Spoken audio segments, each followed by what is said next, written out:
देखो यार, गलती एक बार होती है, बार-बार नहीं होती। और जो बार-बार हो वो गलती नहीं, वो फ़ितरत होती है।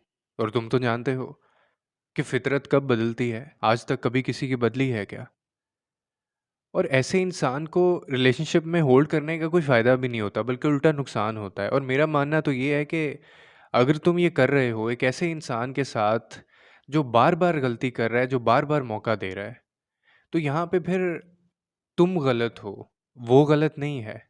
क्योंकि तुम एक ऐसे इंसान को अपने साथ रखना चाह रहे हो, जो नहीं रहना चाहता, जिसकी फ़ितरत है कि उसने तुमसे दूर जाना है।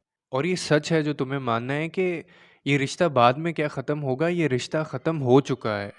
क्योंकि उस इंसान को तुमसे जो सुकून, जो जज़्बात, जो एहसास, जो खुशी चाहिए, उसको वो नहीं मिल रही है और तुम्हें भी नहीं मिल रही है। तो फिर ऐसे शख्स को जाने देना चाहिए।